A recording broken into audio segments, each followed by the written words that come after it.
you very much. I would point out that in contrast to most panelists who have 3 points, at least 2 of our panelists had 5, so this has been a very enriching session. We'll now move to the period of questions, if you'd like to. Yes, my name is John Bennett, and I'm a retired intelligence officer.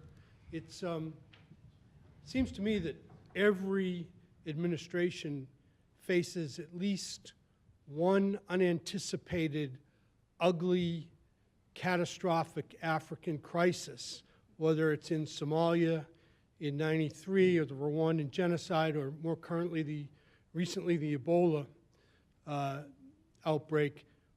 I wonder what the panel would anticipate as the unanticipated catastrophic crisis for the next administration.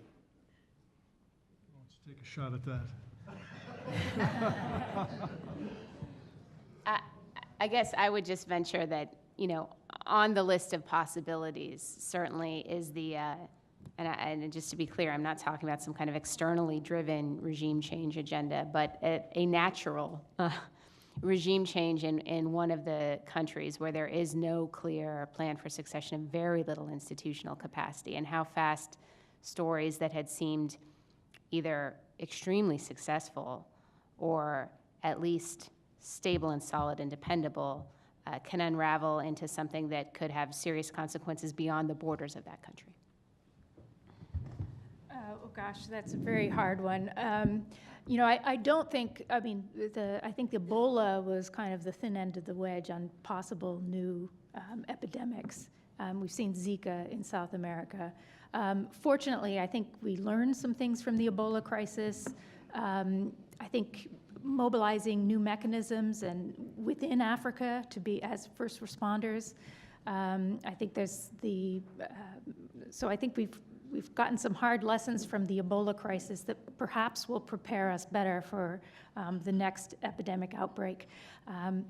But you know, one of the problems of each of those is how unexpected they were.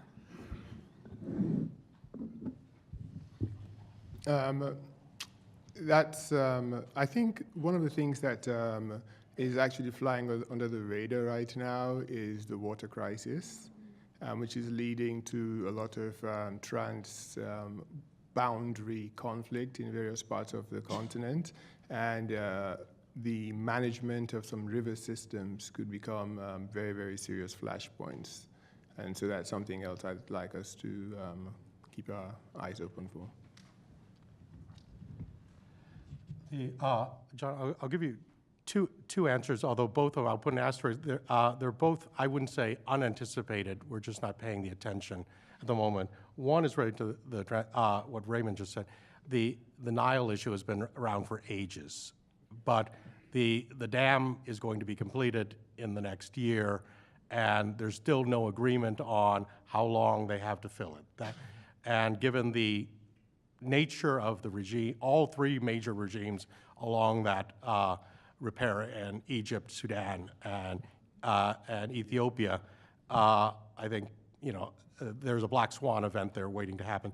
The other one is the fact that December 19th of this year, 1 month before the inauguration of the new president here, is the last day of Joseph Kabila's constitutional term. And that, what happens after that is going to land, you know, this administration will certainly react to the fact that when he overstays his mandate, but what really dealing with the fallout from that sub-Saharan Africa's largest country is going to be quite squarely front and center of the new administration.